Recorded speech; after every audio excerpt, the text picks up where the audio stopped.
TU is the greenest of the hook and bullet organizations, and the hook and bulletest of the green organizations. It has a totally unique place. There are 50 million hunters and anglers in this country, and so many people who call themselves environmentalists, and TU is right in between those two groups.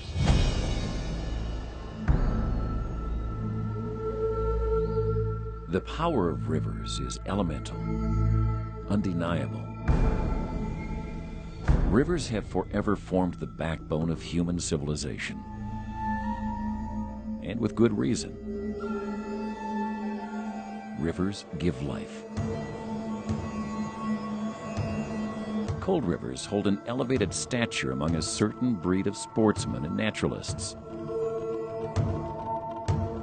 Born of snow and rain from mountain and hill country, and buttressed by complex systems of pure springs, cold watersheds provide gifts of the highest order.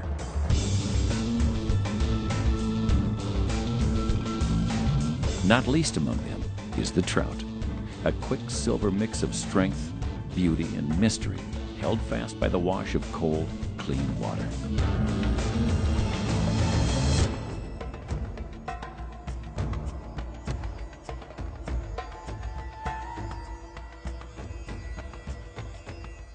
Over the past couple of centuries, America's growth has occurred in large part at the expense of our magnificent rivers.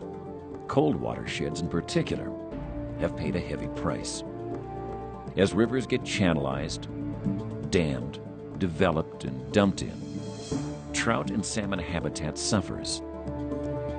It's been estimated that nearly 2/3 of native trout habitat has been lost to the forces of development and industrialization over the past 200 years.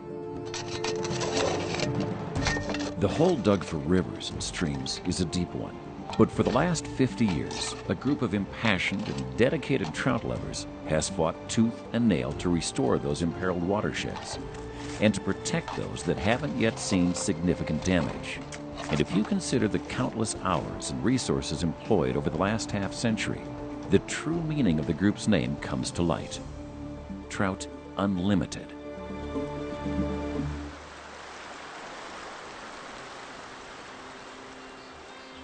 TU was formed 50 years ago by a group of anglers on the banks of the Au Sable River in Michigan who believed that fishing for trout ought to be about something more than catching hot dog-sized hatchery fish that were reared in concrete pens. And from those humble beginnings, Trout Unlimited has grown to an organization of more than 400 chapters spread across 36 states and more than 140,000 members. I think what distinguishes TU from different conservation organizations is that we blend both advocacy and science and policy with a really strong grassroots presence in the field. Rainbow, no marks, 415, 709 grams. And like the work of that first group a half-century ago, every project undertaken by TU is based upon the latest empirical data. We use science to guide our work because we need to know where the most important places to protect are on the landscape and where we're going to see the highest return on the investment dollar for restoration. Because trout and salmon habitat stretches from the highest headwaters to ocean confluences, it was absolutely imperative for Trout Unlimited to establish a landscape-wide vision to address threats to that habitat. That vision is represented in a dynamic conservation model based upon 4 cornerstones: protect, reconnect, restore, and sustain. With roadless areas and pristine watersheds becoming ever more scarce, the idea behind protect is a simple one. Guard headwater systems now and reap the benefits watershed-wide for generations to come. Perhaps the biggest challenge to any such watershed lies in Bristol Bay, Alaska, where a proposed gold and copper mine threatens the most spectacular salmon runs on the planet. The Pebble Mine is a lemming's plunge, a suicidal plunge, for really no other reason than greed. The Pebble Mine site, located squarely at the head of 2 of Bristol Bay's most productive salmon rivers, would stretch nearly 2 miles across and generate an estimated 2.5 billion tons of waste. Given the track record of past and current open-pit mines elsewhere, it seems certain that the watershed would incur heavy damage. I can't think of a worse place for an open-pit mine anywhere in the world. I've been spending a lot of time working with a lot of scientists and government bureaucrats and others trying to map out what's left in the Pacific Rim as far as salmon habitat goes, and this is the epicenter. This is the best of the best. This is not an ideological battle about mining. It's about this one-of-a-kind resource and the fact that it deserves the highest level of protection you could possibly provide it.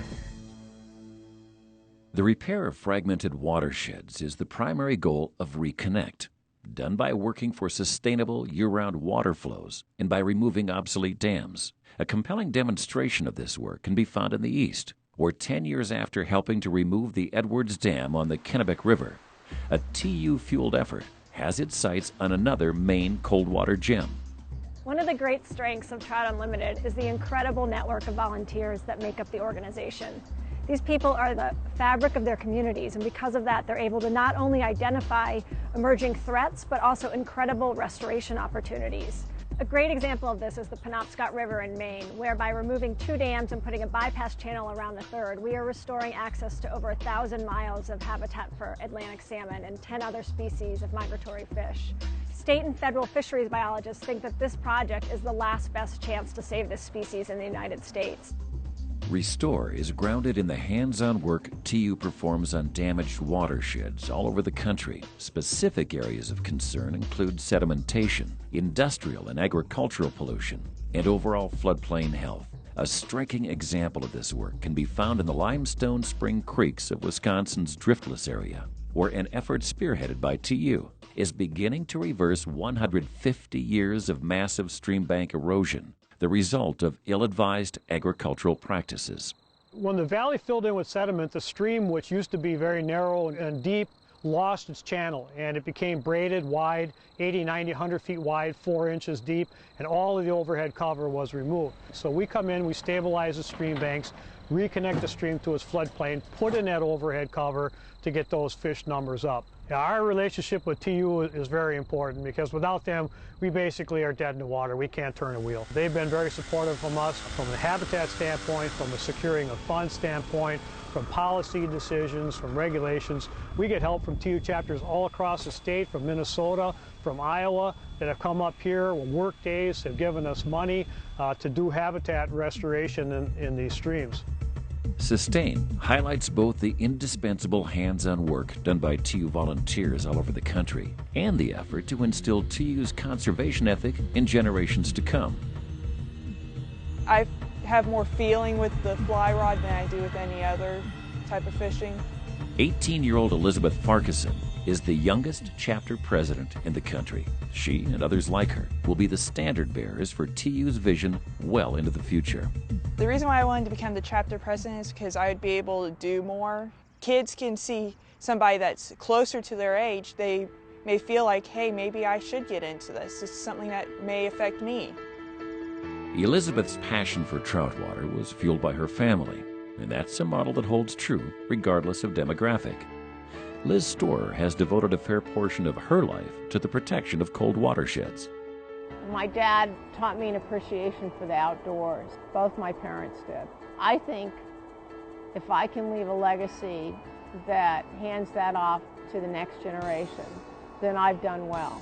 TU as a family shares a lot of values that are expressed in the work it does. We've built an incredible conservation staff backed by an incredible board. Most of those people are not in Washington, D.C. They're out where the fish are. And those people are all on the ground. They're the admirals of their own watersheds. Armed with this 4-pillared landscape approach, Trout Unlimited is poised like none other to continue the fight for trout and salmon and the rivers that give them life. It will take every available current resource, volunteers, time, money, the best science, and even more as the battle continues. But there are 50 years of hard-earned proof that the efforts of many carry a mighty weight.